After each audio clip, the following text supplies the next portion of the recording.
क्या तुमने कभी सोचा है जीवन का सबसे बड़ा युद्ध कहां लड़ा जाता है? कुरुक्षेत्र में नहीं, हमारे भीतर हर दिन हर क्षण एक युद्ध चलता रहता है। मन और आत्मा के बीच, अहंकार और समर्पण के बीच, सही और गलत के बीच। एक और धृतराष्ट्र बैठा है जो देख नहीं सकता पर जानना चाहता है। उसकी आंखें बंद हैं लेकिन मन में जिज्ञासा है कि धर्म क्षेत्र में क्या हुआ। यही मनुष्य का पहला प्रश्न है। हम सब के भीतर एक धृतराष्ट्र है जो देखना चाहता है पर देखने से डरता है, जो जानना चाहता है पर जानने की जिम्मेदारी नहीं लेना चाहता। धृतराष्ट्र अंधा है पर उसकी अंधता केवल शारीरिक नहीं है, वह प्रतीक है उस अंधेपन का जिसमें मनुष्य फंसा हुआ है। हम सब देख रहे हैं पर सत्य को नहीं देख पाते। हमारी आंखें खुली हैं पर दृष्टि पर धुंध छाई है। हम चीजों को देखते हैं पर उनके पार नहीं देख पाते। इसलिए धृतराष्ट्र पूछता है, बताओ संजय, धर्म क्षेत्र कुरुक्षेत्र में क्या हुआ? यह प्रश्न केवल एक राजा का नहीं, हर साधक का है। जब हम जीवन से थक जाते हैं, जब हम स्वयं देख नहीं पाते, तब हम किसी संजय की तलाश करते हैं जो हमारे लिए देख सके, जो हमारी आंखें बन सके। संजय कोई व्यक्ति नहीं, चेतना का प्रतीक है। वह उस भीतर की आंख का प्रतीक है जो जागृत हो जाए तो बिना देखे भी सब देख सकती है।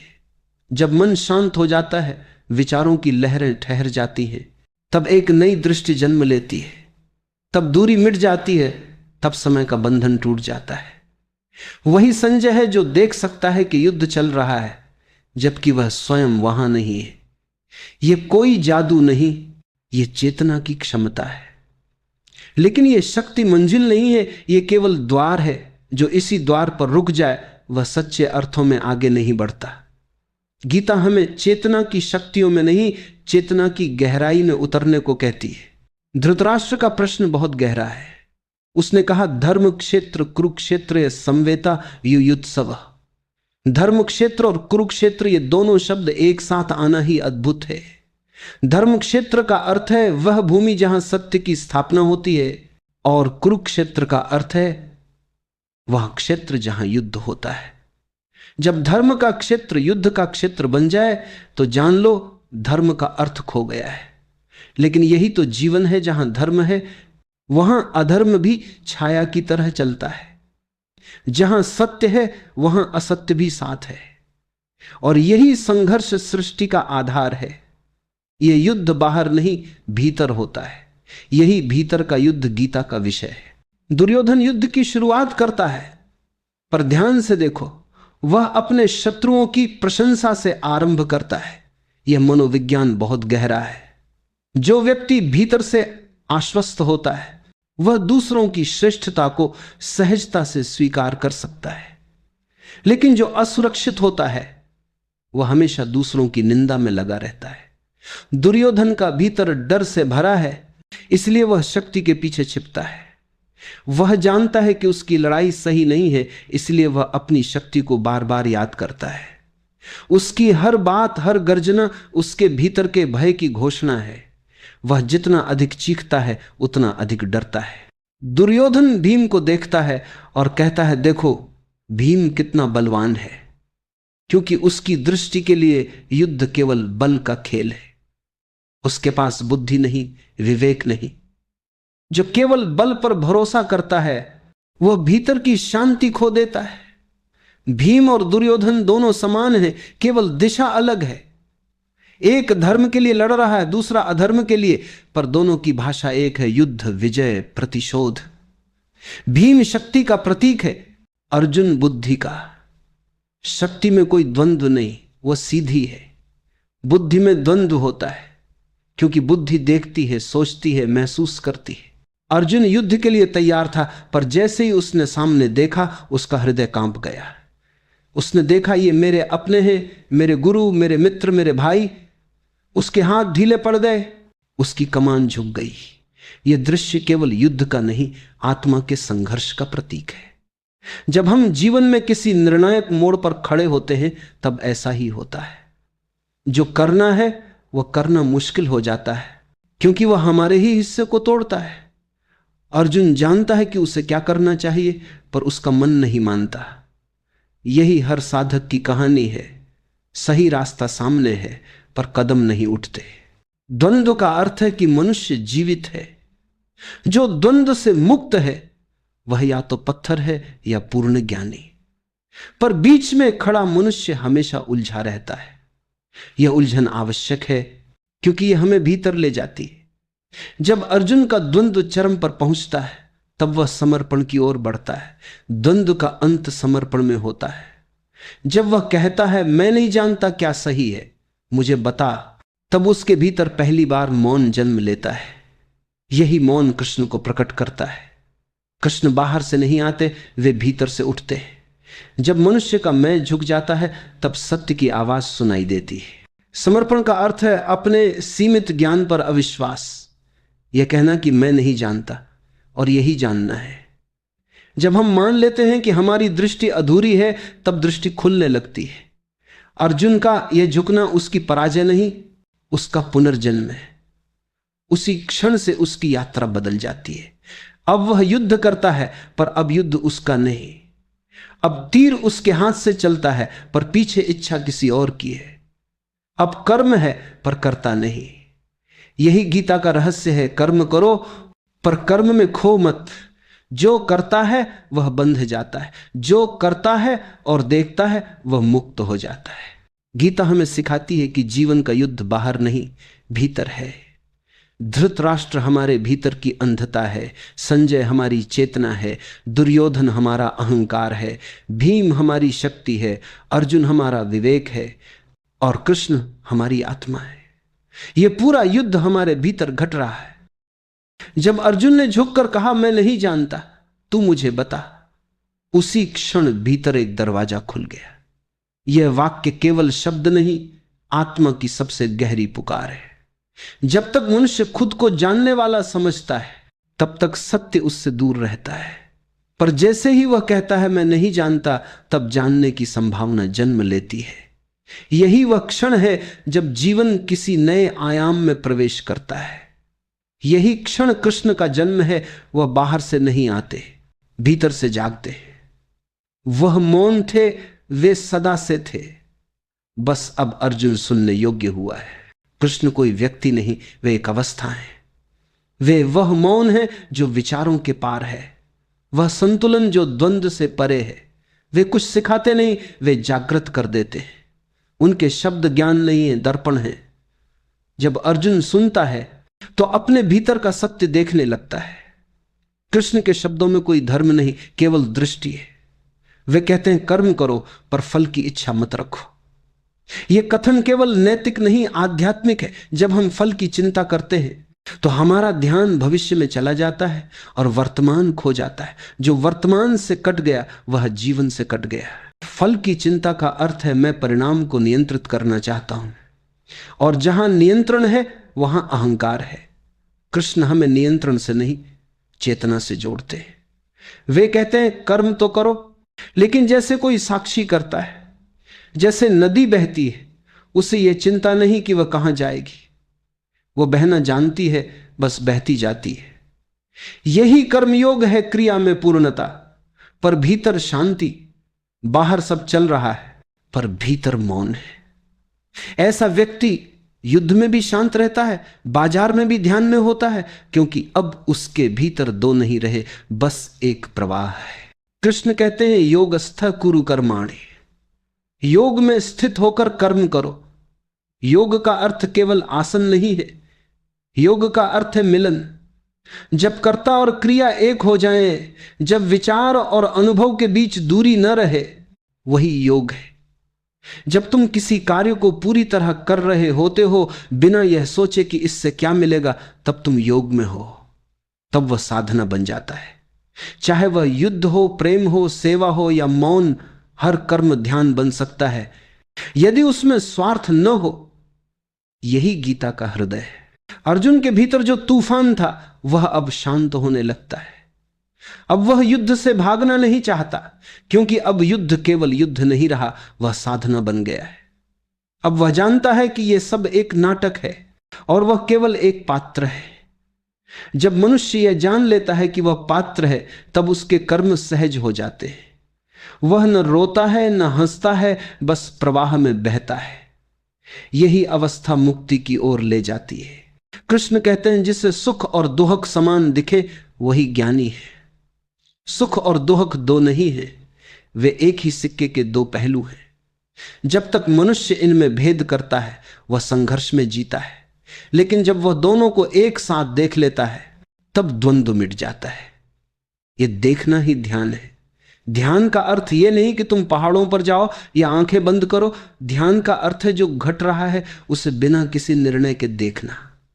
जब तुम अपने क्रोध को देखते हो बिना उससे दबाए या बचाए, तब तुम उससे मुक्त हो जाते हो। यही कृष्ण की शिक्षा है, जीवन को जियो पर साक्षी बनकर। धीरे धीरे अर्जुन की आंखें खुलने लगती हैं। अब वह उसी युद्ध भूमि को नई दृष्टि से देखता है। वही लोग हैं, वही तीर हैं, वही धूल उड़ी हुई है, पर भीतर अब कोई डर नहीं। अब वह जानता है कि जो मरेगा वह शरीर है, जो मारेगा वह भी शरीर है। आत्मा न मारती है न मारी जाती है। यह ज्ञान केवल बौद्धिक नहीं है, यह अनुभूति है। जब यह अनुभूति आती है तब मृत्यु भी भय नहीं रह जाती। जो मृत्यु को समझ ले वह जीवन को पा लेता है। अब अर्जुन का हर श्वास ध्यान है, हर तीर एक मंत्र है, हर कदम एक साधना है। कृष्ण कहते हैं, जो कुछ भी घट रहा है वह मेरा ही रूप है। यह वाक्य मनुष्य के सारे भ्रम तोड़ देता है। जब हम ये देख लेते हैं कि यह सारा अस्तित्व एक ही ऊर्जा से बना है, तब न कोई अपना रहता है न पराया, तब न जीत रहती है न हार, तब न भला न बुरा, बस एक एकत्व है। उसी क्षण मनुष्य का मन विलीन हो जाता है। तब जो बचता है वही आत्मा है, वही शांति है। यही गीता का परम संदेश है। कृष्ण की शिक्षा में कोई आग्रह नहीं, कोई वाद नहीं। वे केवल दिशा देते हैं भीतर की ओर। वे कहते हैं, बाहर मत ढूंढो, जो ढूंढना है वह तुम्हारे भीतर है। तुम ही युद्ध हो, तुम ही रणभूमि हो, तुम ही अर्जुन हो, तुम ही कृष्ण हो। यह जान लेना ही मुक्ति है। मुक्ति कोई घटना नहीं, कोई अंत नहीं, यह तो समझ का एक क्षण है। जब यह समझ आती है कि सब कुछ जैसा है वैसा ही ठीक है, तब हर विरोध शांत हो जाता है। फिर कर्म चलता है पर कर्ता नहीं रहता। अर्जुन अब वही है, पर भीतर से बदल चुका है। अब उसका युद्ध बदला नहीं, अब उसका तीर हिंसा नहीं, अब उसका कर्म पूजा बन गया है। जब मनुष्य के भीतर यह परिवर्तन होता है तब जीवन का हर क्षण दिव्यता से भर जाता है। यही गीता की आत्मा है। कर्म में ध्यान, युद्ध में शांति, जीवन में साक्षी भाव। यह केवल अर्जुन की कहानी नहीं, यह हर व्यक्ति की यात्रा है। हर कोई किसी न किसी दिन उस मोड़ पर खड़ा होता है जहां उसे अपने भीतर के कृष्ण की आवाज सुननी होती है। जब अर्जुन का युद्ध समाप्त होता है तब केवल शांति नहीं बचती, तब मौन बचता है। वह मौन जिसमें कोई प्रश्न नहीं, कोई उत्तर नहीं, वही परम अवस्था है। वही वह क्षण है जब मनुष्य कह सकता है, अब कुछ करने को नहीं बचा, अब बस होना है। यह होना ही समाधि है। और इस तरह गीता समाप्त नहीं होती, वह आरंभ होती है। क्योंकि जब तुम सुनने लगते हो तो हर क्षण गीता है। जब तुम देखने लगते हो तो हर चेहरा कृष्ण है। जब तुम मौन हो जाते हो तो हर युद्ध ध्यान बन जाता है। जब ज्ञान अपनी सीमा पर पहुंचता है तब वो भक्ति में बदल जाता है। क्योंकि ज्ञान तब तक अहंकार का रिफाइंड रूप है जब तक वह समर्पण में नहीं ढलता है। अर्जुन अब ज्ञान पा चुका है। अब वो समझ चुका है कि आत्मा अमर है, कर्म बंधन नहीं है और युद्ध जीवन का स्वाभाविक प्रवाह है। परंतु केवल समझ से मुक्ति नहीं आती, क्योंकि समझ अभी तक मन की है। जब यह समझ हृदय में उतरती है तब वह भक्ति बनती है। ज्ञान कहता है मैं जानता हूं, भक्ति कहती है मैं तेरा हूं। यही संक्रमण है जहां मनुष्य से देवत्व जन्म लेता है। कृष्ण की शिक्षा अब शब्दों से परे जा रही है। पहले वे समझा रहे थे, अब वे बस छू रहे। पहले वे तर्क दे रहे थे, अब वे मौन दे रहे। अर्जुन अब प्रश्न नहीं पूछता, क्योंकि प्रश्न वही होते हैं जहां दूरी होती है। अब अर्जुन और कृष्ण के बीच कोई दूरी नहीं रही। यह मिलन है गुरु और शिष्य का नहीं, आत्मा और परमात्मा का। यह वह क्षण है जहां सुनना भी मिट जाता है, केवल होना बचता है। यही भक्ति है जहां जानने वाला नहीं, केवल अनुभव बचता है। भक्ति का अर्थ यह नहीं कि तुम किसी मूर्ति के आगे सिर झुकाओ या कोई मंत्र दोहराओ। भक्ति का अर्थ है अहंकार का विसर्जन। जब मैं मिट जाता है तो जो बचता है वही प्रेम है। यह प्रेम किसी व्यक्ति के लिए नहीं, यह अस्तित्व के लिए है। यह प्रेम किसी कारण से नहीं, यह स्वयं में ही आनंद है।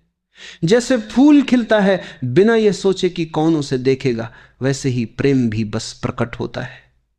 अर्जुन अब उसी अवस्था में है। वह अब लड़ रहा है पर भीतर प्रेम है। वह अब तीर चला रहा है पर हर तीर करुणा से भरा है। यह विरोधाभास नहीं, यह परिपूर्णता है। कृष्ण कहते हैं भक्त्या माम भी जानाति। मुझे केवल भक्ति से जाना जा सकता है, क्योंकि जो जानना चाहता है वह अलग है और जो प्रेम करता है वह एक हो जाता है। ज्ञान दूरी बनाता है, प्रेम दूरी मिटा देता है। जब तक तुम किसी को समझना चाहते हो तुम उसके बाहर हो। जब तुम किसी में समा जाते हो तब समझ की आवश्यकता नहीं रहती। वही सच्ची भक्ति है। और जब यह भक्ति परिपक्व होती है तब मौन जन्म लेता है, क्योंकि अब कहने को कुछ नहीं, पूछने को कुछ नहीं। अब जो है वही पूर्ण है। भक्ति की पराकाष्ठा मौन है। मौन का अर्थ केवल शब्दों का न होना नहीं, बल्कि मैं का न होना है। जब भीतर का मैं गिर जाता है तब सारा अस्तित्व बोलने लगता है। अब हवा की सरसराहट भी एक गीत है, पत्ते की कंपन भी प्रार्थना है, सूरज की किरण भी ध्यान है। तब संसार वैसा का वैसा रहता है पर दृष्टि बदल जाती है। यही गीता का अंतिम रहस्य है। संसार बदलने की जरूरत नहीं, दृष्टि बदलनी है। जब दृष्टि बदल जाती है तब नरक भी मंदिर बन जाता है। कृष्ण कहते हैं सर्वधर्मान परित्यज्य मामेकम शरणम व्रज। यह वाक्य केवल उपदेश नहीं, ब्रह्म का आह्वान है। धर्म का अर्थ यहां नियम या विधि नहीं, बल्कि मन के सारे कंडीशनिंग है। कृष्ण कहते हैं सब छोड़ दो, यहां तक कि धर्म भी, क्योंकि जब तक कोई ढांचा है तब तक तुम स्वतंत्र नहीं हो। जब तुम सब छोड़ देते हो तब तुम पहली बार अपने आप में होते हो। यही शरणागति है। शरणागति का अर्थ है अब मैं कुछ नहीं जानता, कुछ नहीं चाहता, बस जो है उसी में विलीन हूं। यह वाक्य सुनते ही अर्जुन का मैं टूट जाता है। उसी क्षण युद्ध भूमि ध्यानस्थ हो जाती है।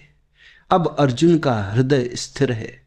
अब न कोई भय है न कोई मोह। जो होना है उसे होने दो। यही सच्चा सन्यास है। सन्यास का अर्थ भागना नहीं, बल्कि भीतर से मुक्त होना है। जो भीतर से मुक्त है वह कहीं भी शांति में है। वह बाजार में भी ध्यान में है, युद्ध में भी मौन में है। यही गीता का सार है। भीतर की स्थिति ही वास्तविक योग है। बाहर कुछ भी हो, भीतर साक्षी जागृत रहना चाहिए। यही कृष्ण का आशीर्वाद है। धीरे धीरे अर्जुन अब बोलना छोड़ देता है। वो केवल सुन रहा है, शब्दों को नहीं, मौन को। कृष्ण अब कुछ नहीं कह रहे, केवल देख रहे हैं। यह दृष्टि ही अंतिम उपदेश है। यह दृष्टि ही दीक्षा है। जब गुरु मौन हो जाए तब शिष्य को सब मिल जाता है। शब्द सीमित है, मौन अनंत है। शब्द सिखाते हैं, मौन बदल देता है। अब अर्जुन बदल चुका है। जो अर्जुन युद्ध की शुरुआत में था वह अब नहीं रहा। अब उसके भीतर एक स्थिर झील है जिसमें सारा आकाश प्रतिबिंबित है। कृष्ण के लिए यह युद्ध केवल माध्यम था ताकि अर्जुन अपने भीतर को देख सके। जीवन में भी ऐसा ही होता है। हर घटना, हर पीड़ा, हर संघर्ष एक दर्पण है जिसमें हम खुद को देख सके। लेकिन हम दर्पण से लड़ते रहते हैं। हम सोचते हैं कि दुनिया हमें दुख देती है, जबकि दुनिया तो हमें दिखाती है कि भीतर क्या अधूरा है। जब यह समझ आती है तब बाहर कोई शत्रु नहीं रह जाता, तब जीवन मित्र बन जाता है। यही ध्यान का अर्थ है। जो कुछ भी घट रहा है उसे विरोध के बिना देखना। कृष्ण कहते हैं यत्र योगेश्वर कृष्णो यत्र पार्थो धनुर्धर तत्र शरीर विजयो भूतिर ध्रुवा नीतिर्मतिर्म।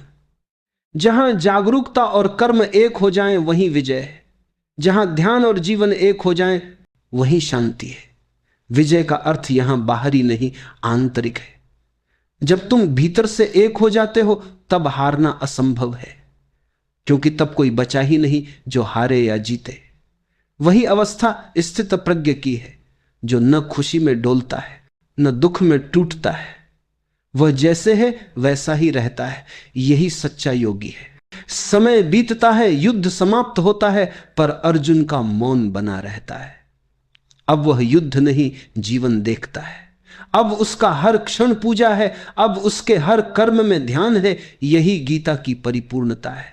जहां युद्ध ध्यान में बदल जाए, जहां कर्म पूजा बन जाए, जहां जीवन शरण बन जाए, यही वह अवस्था है जहां भक्ति, ज्ञान और ध्यान एक हो जाते हैं। कृष्ण चले जाते हैं, पर उनकी उपस्थिति शाश्वत रहती है, क्योंकि वे किसी व्यक्ति के रूप में नहीं थे, वे चेतना के रूप में थे। जो एक बार उस चेतना को छू लेता है, उसके लिए फिर कुछ भी वैसा नहीं रहता। अब न मृत्यु डराती है, न जीवन मोहता है। सब कुछ बस घटता जाता है और भीतर का साक्षी मुस्कुराता रहता है। यही मुक्ति है, बिना कहीं गए, बिना कुछ छोड़े, भीतर ही भीतर मुक्त हो जाना। अब अर्जुन का मौन अंतिम है। वह बोल भी दे तो शब्दों में भी मौन सुनाई देता है। वह चलता भी है तो हर कदम में ध्यान है। उसका युद्ध खत्म नहीं हुआ, उसने युद्ध का अर्थ समझ लिया है। और जब युद्ध का अर्थ समझ में आ जाए तब युद्ध भी ध्यान बन जाता है। यही गीता का चरम संदेश। कुछ मत छोड़ो, बस जागो, क्योंकि जागरण ही धर्म है, जागरण ही प्रेम है, जागरण ही ईश्वर है। और इस प्रकार गीता कोई पुस्तक नहीं, एक जीवंत अनुभूति है। जब भी कोई मनुष्य भीतर झुके, जब भी कोई कहे मुझे सिखाओ, जब भी कोई अपने अहंकार को छोड़े, वहीं गीता फिर से जन्म लेती है।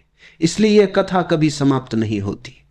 यह हर युग में हर मनुष्य के भीतर चलती रहती है, जब तक कोई अपने भीतर के कृष्ण को न सुन ले। जब युद्ध समाप्त होता है तब केवल विजेता या पराजित नहीं बचते, केवल मौन बचता है। वही मौन जो आरंभ में खो गया था अब पुनः प्रकट होता है। अब न शंख बज रहे हैं, न तीर चल रहे हैं, बस धूल बैठ चुकी है और हवा में एक अजीब सी निस्तब्धता है। यह निस्तब्धता बाहरी नहीं, यह अर्जुन के भीतर की शांति है। वह अब जानता है कि जो हुआ वही होना था। जो मरा वह कभी जीवित नहीं था, और जो बचा है वह कभी मरने वाला नहीं। अब उसके भीतर न पश्चाताप है, न गर्व, बस समर्पण है। यही वह बिंदु है जहां ज्ञान, भक्ति और ध्यान एक साथ विलीन हो जाते हैं। अब अर्जुन के लिए जीवन और मृत्यु दो नहीं रहे। वह देखता है कि जन्म केवल एक द्वार है और मृत्यु दूसरा। बीच में जो चल रहा है वह अस्तित्व की एक लहर है। यह समझ ही मुक्ति है। मुक्ति कहीं और नहीं मिलती, वह यही इसी क्षण में है। जब मनुष्य देख लेता है कि जीवन किसी का नहीं, तो वह पहली बार जीवन का हो जाता है। अब वह किसी से बंधा नहीं, न किसी से अलग। ये स्थिति निर्वाण की है, एक ऐसी पूर्णता जिसमें कुछ भी करने को शेष नहीं रहता। कृष्ण अब कुछ नहीं कहते, उनके शब्द समाप्त हो चुके, अब केवल उनकी दृष्टि शेष है। वह दृष्टि इतनी गहरी है कि उसमें झांकने वाला स्वयं विलीन हो जाता है। यही दृष्टि ध्यान का चरम है, जहां देखने वाला और देखा जाने वाला एक हो जाते हैं। अर्जुन अब केवल देख नहीं रहा, वह स्वयं दर्शन बन गया है। उसका अस्तित्व ही अब गवाही है। उसकी श्वास अब कोई क्रिया नहीं, एक अनुग्रह है। वह चलता नहीं बल्कि चलाया जा रहा है। यही वह क्षण है जहां अहंकार का पूर्ण लय होता है। अहंकार की सबसे गहरी जड़ यह भ्रम है कि मैं कर रहा हूं। कृष्ण ने इस भ्रम को धीरे धीरे तोड़ा। उन्होंने कहा, करता तू नहीं है, तू केवल साक्षी है। यह सुनना कठिन है, क्योंकि मनुष्य अपनी पहचान ही कर्म से बनाता है। लेकिन जब यह अनुभव हो जाता है कि सब कुछ अपने आप हो रहा है, तब एक अद्भुत शांति उतरती है। तब जो कुछ भी घट रहा है वह विरोध के बिना होता है। जीवन जैसा है वैसा ही स्वीकार हो जाता है। यही सच्चा समर्पण है। यह समर्पण मजबूरी नहीं, उत्सव है। क्योंकि अब भीतर कोई टकराव नहीं बचा।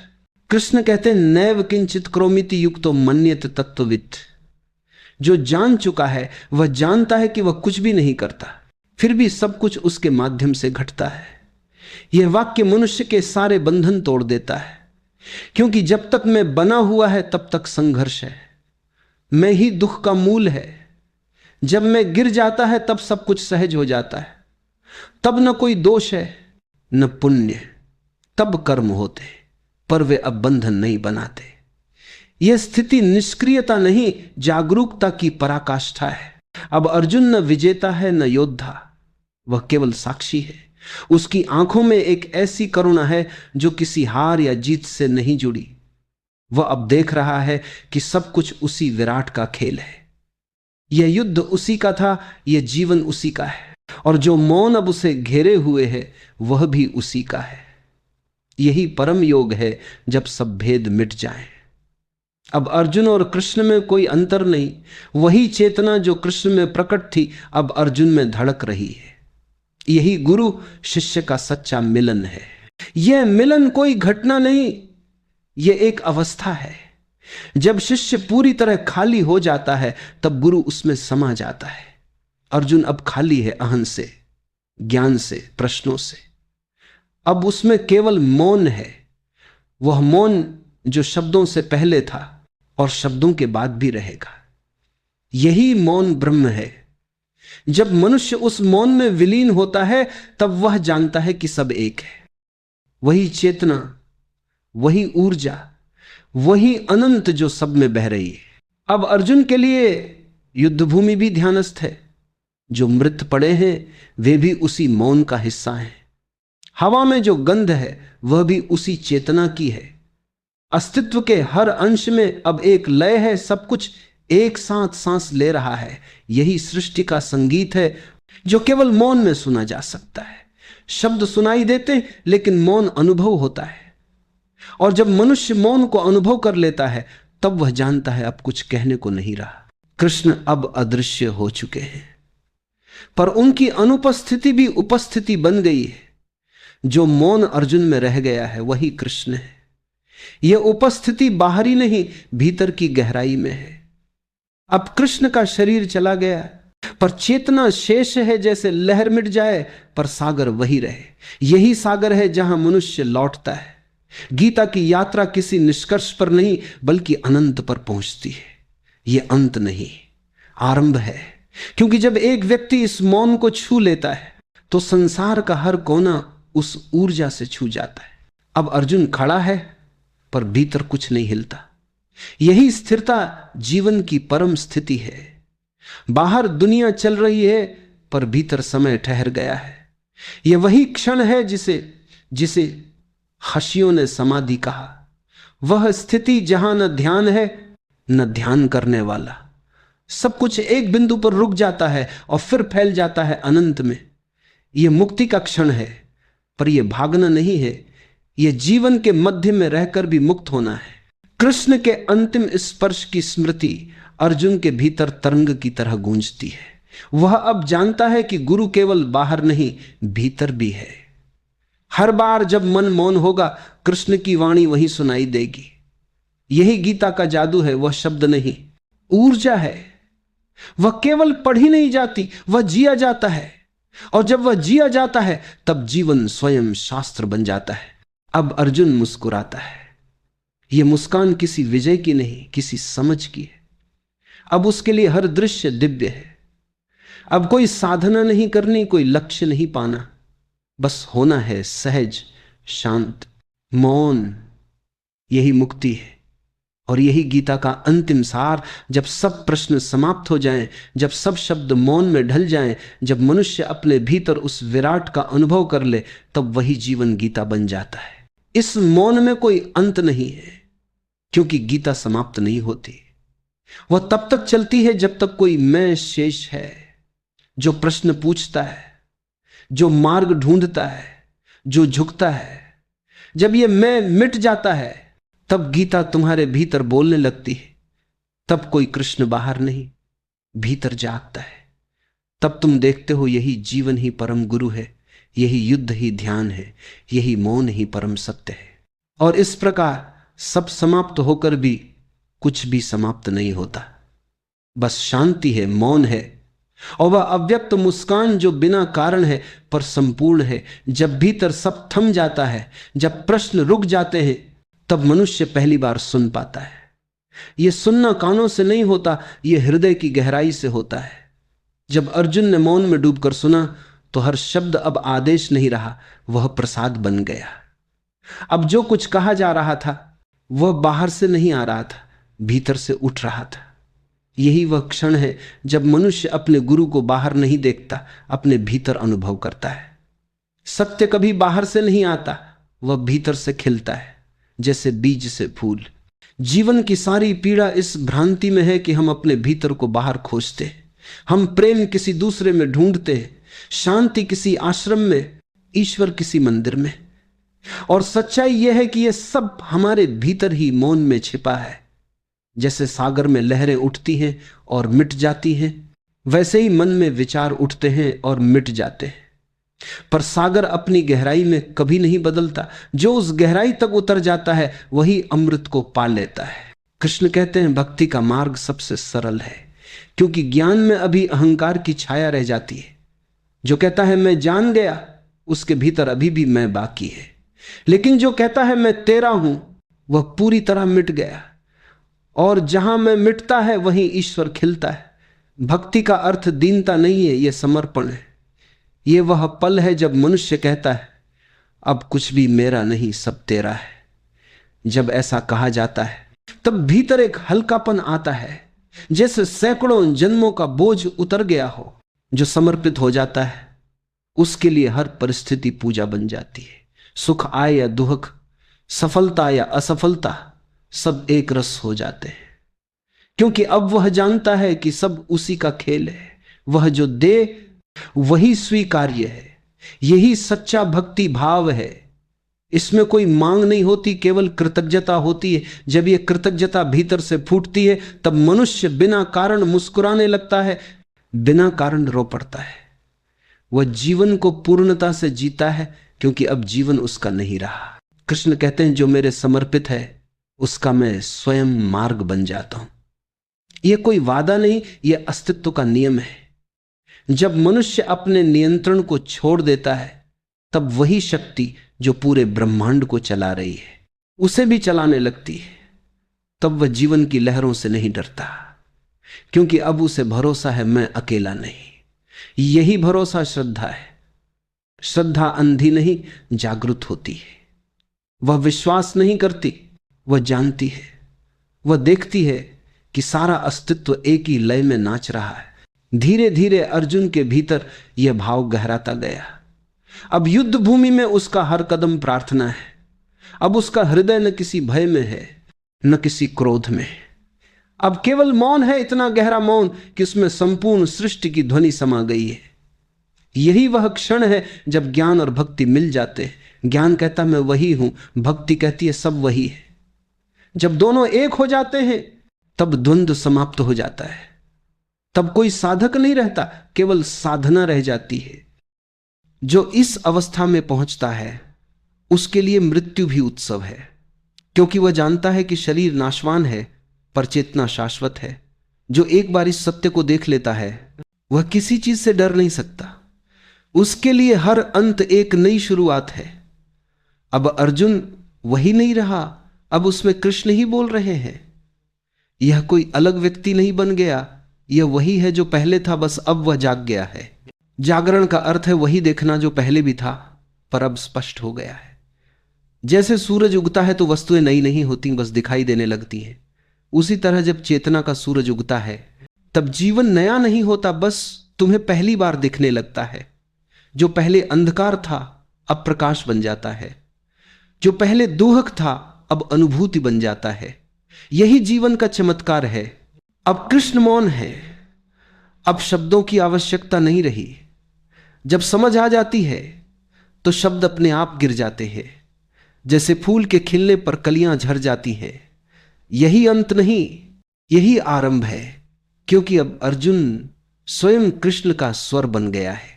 जो पहले शिष्य था अब वही गुरु है। यही जीवन का रहस्य है। जो सुनता है वह बोलने योग्य हो जाता है, जो झुकता है वह उठ जाता है, जो मिटता है वही खिलता है। धीरे धीरे युद्ध समाप्त हुआ, पर यह बाहरी युद्ध का अंत नहीं था, यह भीतर के युद्ध का अंत था। अब कोई संघर्ष नहीं, अब कोई लक्ष्य नहीं, बस एक प्रवाह, शांत, गहरा, अनंत। यही वह अवस्था है जिसे मुक्ति कहते हैं। मुक्ति का अर्थ भागना नहीं, मिटना है। जब मैं मिट जाता है तब सारा अस्तित्व तुम्हारे माध्यम से नृत्य करने लगता है। अब अर्जुन केवल एक नाम नहीं रहा, वह हर उस व्यक्ति का प्रतीक बन गया है जो जीवन के द्वंद्व में उलझा है, जो सत्य को खोजना चाहता है। और कृष्ण हर उस मौन का प्रतीक है जो भीतर छिपा है, जो प्रतीक्षा कर रहा है कि कोई सुन ले। यह संवाद सदा चल रहा है हर हृदय में, हर आत्मा में। जो सुन लेता है वह अर्जुन से कृष्ण बन जाता है। यही गीता का परम सार है। जो इस रहस्य को समझ लेता है उसके लिए जीवन अब साधारण नहीं रहता। अब वह जानता है कि हर सांस में ईश्वर है, हर क्षण में मुक्ति है, हर अनुभव में ध्यान है। अब कुछ भी करना अधूरा नहीं लगता, क्योंकि सब कुछ उसी का विस्तार है। अब मौन भी संगीत है और संगीत भी मौन। अब शब्द भी ध्यान है और ध्यान भी शब्द। और अंततः यह समझ आ जाती है कि कोई अंत नहीं है। जीवन नदी की तरह बहता रहता है, चेतना सागर की तरह बनी रहती है। तुम चाहे कहीं भी पहुंचो, वही रहस्य तुम्हारा स्वागत करेगा, वही मौन, वही प्रकाश, वही प्रेम। और अंत में जब सब कुछ कहा जा चुका, जब शब्द अपनी सीमा तक पहुंच चुके, तब जो बचता है वह मौन है। वही मौन जो किसी शास्त्र में नहीं लिखा जा सकता, जो किसी भाषा में नहीं बोला जा सकता। वही मौन जो तब जन्म लेता है जब मनुष्य हर प्रश्न छोड़ देता है, जब वह जीवन से कुछ मांगना बंद कर देता है। तब भीतर एक गहरी शांति उतरती है, जैसे सैकड़ों वर्षों से रुका हुआ कोई झरना फिर से बहने लगा हो। अब न कोई जानने की चाह बची, न पाने की दौड़। बस एक सहजता है, एक गहराई है जिसमें सब कुछ समा गया है। अब जीवन वैसा ही है जैसा है, पूर्ण, निर्दोष। अब न अच्छाई की चिंता, न बुराई का डर। जो है वही पर्याप्त है। अब व्यक्ति का अस्तित्व मिटकर केवल उपस्थिति रह जाती है। यही साक्षी भाव है, जहां देखने वाला और देखा जाने वाला एक हो जाते हैं। इस मौन में कोई मैं नहीं, कोई तू नहीं, बस वही ऊर्जा है जो सृष्टि की धड़कन बनकर बह रही है। जो इस मौन को महसूस कर लेता है उसके लिए सारा जीवन ध्यान बन जाता है। अब हर सांस में समर्पण है, हर नजर में प्रेम है। अब मृत्यु भी भय नहीं बल्कि विश्राम है। अब मनुष्य जान जाता है कि न कुछ खोया जा सकता है, न कुछ पाया जा सकता है, क्योंकि जो सदा से था वही है। और इस तरह यात्रा का अंत नहीं होता, बस खोज का अंत होता है। अब खोजी और खोज एक हो गए हैं। अब जीवन प्रार्थना बन गया है, मौन संगीत बन गया है। वही अंत है, वही आरंभ, वही गीता का हृदय है। जहां शब्द समाप्त होते हैं वहीं सत्य प्रारंभ होता है।